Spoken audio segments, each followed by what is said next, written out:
صرف کبن انور کا خطہ؟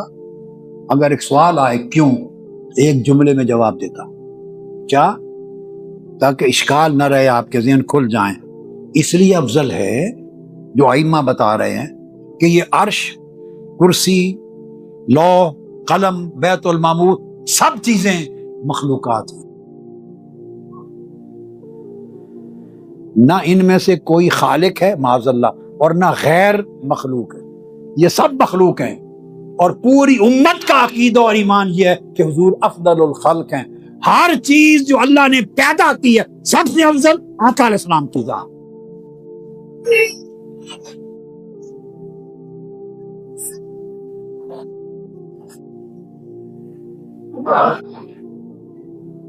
اور ہم ابھی تک نور و بشر کے جھگڑوں سے نہیں نکلے۔ اب ایمان سے کہیے، نور و بشر کا کوئی مجادلہ، مناظرہ، کوئی جگہ بچ گئی اس کی؟ کوئی بچی؟ ارے یہ پیکر بشریت ہے، جو آقا علیہ السلام کی بشریت مقدسہ کا انکار کرے وہ کفر کرتا ہے۔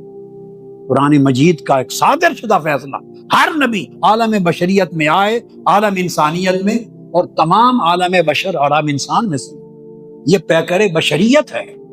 جہاں جسد انور، جسد بشریت وہ لیٹا ہے، ابھی میں حضور کے جسم پاک کی بات نہیں کر رہا، جسد اقدس کی بات ابھی تک نہیں ہوئی، یہ تو اس زمین کے ٹکڑے کی ہو رہی ہے جہاں جسد مبارک لگا ہوا ہے، مس ہو رہا ہے، لیٹے ہوئے ہیں۔ فرماتے ہیں خدا کی قسم وہ سما، عرش، کرسی، لوح و قلم سب سے افضل ہے۔ کیوں؟ کہ یہ ساری چیزیں بڑا بلند رتبہ رکھتی ہیں مگر سب خلق ہیں، مخلوق ہیں، اور حضور کے اوپر ہر شخص کا ایمان ہے کہ انہ افضل الخلق علی الاطلاق، ہر مخلوق سے افضل ہے۔ جب ہر مخلوق سے افضل ہیں تو عرش، کرسی، لوح و قلم سے افضل کیوں نہ ہوئے؟ اور پھر کہہ رہا ہوں یہ حضور علیہ السلام کے جسد پاک کی نہیں، یہ قبر انور کے اس ٹکڑے کی بات ہو رہی ہے۔ یہی ملا علی قاری نے کہا، یہ امام خفاجی نے کہا، امام نووی نے اشارہ دیا، اور کل رات ہی میں مطالعہ کر رہا تھا، اسی رات یہ آپ کے شیفیلڈ میں تو امام جلال الدین سیوطی کی خصائص کبریٰ پڑھی، وہ ابھی تک نظر سے اس نقطے پر نہیں گزری تھی، اور ان کا رسالہ ملا انموذج اللبیب فی خصائل الحبیب۔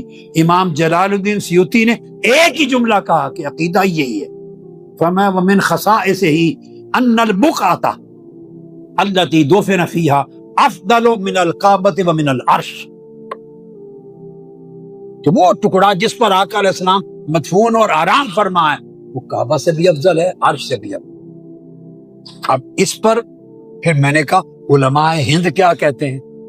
میں نے تو پوری تاریخ اسلام کے محدثین اور فقہاء عرب پر ڈالے، تو میں نے کہا ڈاکٹر ندوی صاحب کے علماء ہند کو بھی ذرا پوچھ لیں وہ کیا کہتے ہیں۔ تو اعلیٰ حضرت مولانا احمد رضا خان رحمت اللہ تعالی علیہ، ان کا فتاویٰ دیکھا، یہ پرسوں کی بات ہے، رات کو دیکھا، انہوں نے اپنے فتاویٰ رضویہ میں بھی یہی فرمایا، تربت اطہر یعنی زمین جو جسم انور سے متصل ہے وہ کعبہ بلکہ عرش سے بھی افضل ہے۔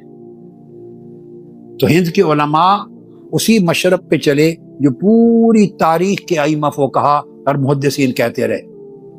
پھر میرے ذہن میں آیا علماء دیوبند کو بھی پڑھوں، وہ کیا کہتے ہیں۔ یہ میں نے ابھی 2 دن پہلے میں نے کہا ان کو دیکھیں وہ کیا کہتے ہیں۔ تو علامہ مولانا احمد علی سہارنپوری جو صحیح بخاری پر حاشیہ علماء دیوبند کے اکابر میں کہتے انا افضل من العرش، زمین کا وہ ٹکڑا جہاں جسد پاک مس ہو رہا ہے وہ عرش سے افضل ہے۔ پھر میں نے مولانا رشید احمد گنگوئی کو پڑھا، وہ کیا کہتے ہیں سنن ترمذی کی شرح میں، ان کا قول بتاؤں، وہ کہتے ہیں فَإِنَّا أَفْضَلُ مِن مَكَّةَ بَلْ مِنَ الْكَعْبَةَ بَلْ مِنَ الْعَرْشِ اِجْمَاعًا، وہ کہتے ہیں زمین کا وہ ٹکڑا مکہ سے بھی افضل ہے، کعبہ سے بھی افضل ہے، بلکہ عرش سے بھی افضل ہے، اور کہتے ہیں اس پر اجماع ہے۔ انہوں نے لکھا اجماع ہے، اس کی بات بعد میں کرتا ہوں۔ پھر میں نے پڑھا مولانا خلیل احمد سہارنپوری اکابر علماء دیوبند میں سے، وہ لکھتے ہیں فَإِنَّ الْبُقْعَةَ الشَّرِيفَةَ الَّتِي دَمَّتْ أَعْدَاءَهُ صلی اللہ علیہ وسلم أَفْضَلُ مُطْلَقًا حَتَّى مِنَ الْكَعْبَةِ وَمِنَ الْعَرْشِ وَالْكُرْسِيِّ كَمَا سَرَّ بِهِ فُقَهَاءُ۔ کہ مطلقاً آقا علیہ السلام کا جسم پاک جس ٹکڑے سے مس ہوتا ہے وہ کعبہ سے، عرش سے، حتیٰ کہ کرسی، ہر شے سے افضل ہے۔ پھر میں نے پڑھا علامہ شبیر احمد عثمانی کیا کہتے ہیں، انہوں نے بھی کہا فَإِنَّهُ أَفْضَلُ مُطْلَقًا حَتَّى مِنَ الْكَعْبَةِ وَالْعَرْشِ وَالْكُرْسِي، عرش اور کرسی اور کعبے سے بھی افضل۔